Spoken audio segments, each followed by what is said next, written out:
দক্ষিণ দিনাজপুরের বালুরঘাট ব্লকের শিবরামপুর সীমান্তে কাঁটাতারবিহীন এলাকায় কাঁটাতারে বেড়া দিতে বাধা বাংলাদেশ সীমান্তরক্ষীর। বেড়া দেওয়ার কাজ বন্ধ রয়েছে। দক্ষিণ দিনাজপুর জেলার 3 দিক ঘেরা বাংলাদেশ সীমান্ত। জেলা জুড়ে সীমান্তবর্তী এলাকাগুলিতে কাঁটাতারের বেড়া থাকলেও ভৌগোলিক কারণে বেশ কিছু এলাকায় কাঁটাতারের বেড়া দেওয়া যায়নি।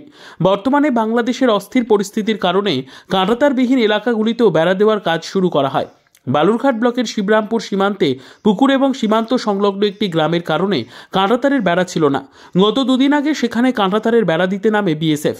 মাটি সমান করতে জেসিবি নামলে বাধা দেয় বাংলাদেশ সীমান্তরক্ষী বিজিবি। যদিও এরপর দুই দেশের সীমান্তরক্ষী বাহিনীর মধ্যে এলাকায় ফ্ল্যাগ মিটিং হয়েছে, তবুও কাঁটাতারের বেড়ার কাজ বন্ধ রয়েছে এখনও। সীমান্তবর্তী গ্রামবাসীরা জানান, গত দুদিন আগে বিএসএফের পক্ষ থেকে কাঁটাতারের বেড়ার কাজ শুরু হয়। আমরা জানতে পারি বেড়া দেওয়ার কাজে বিজিবি বাধা দেওয়ায় কাজ বন্ধ রয়েছে। তবে বিএসএফ এর পক্ষ থেকে বিষয়ে কিছু জানানো হয়নি।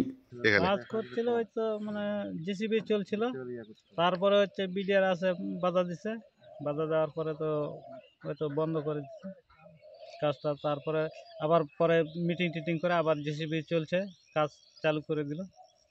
এখন তো কাজ বন্ধ আছে, এখন আজকে বন্ধ, আজকে জেসিবি নিয়ে আসেনি, আজকে কাজ নাই তো। আর কাজটা এখন মানে পরিষ্কার করে দিছে। জঙ্গল গতকাল কাজ হয়েছিল, হ্যাঁ কালকে ছিল, কালকে শুক্রবার ছিল, কালকে করছিল। বুধবার থেকে আরম্ভ করছিল, বুধবার, বৃহস্পতিবার, শুক্রবার। ওরা মানে কাজ করতে দিবে না। কেন সেটা জানতে পারলেন? ওটা জানতে পারিনি, ওরা তো আমাদেরকে তো কাছে যেতে দেয় না, ওই জন্য আমরা জানতে পারিনি। আমরা এখান থেকে দেখলাম। কি দেখলেন?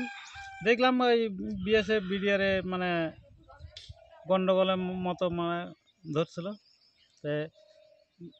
তারপরে বিএসএফ যায়, ওই ঝান্ডা টান্ডা নিয়ে যায়, ওরাও ঝান্ডা নিয়ে আসছিল। আসে তো ওই বিএসএফ গেল, যাওয়ার পরে তো মানে মিটিং টিটিং করে ওরা চুপচাপ হয়ে চলে গেল ওরা। ব্যুরো রিপোর্ট, উত্তর বাংলা সংবাদ।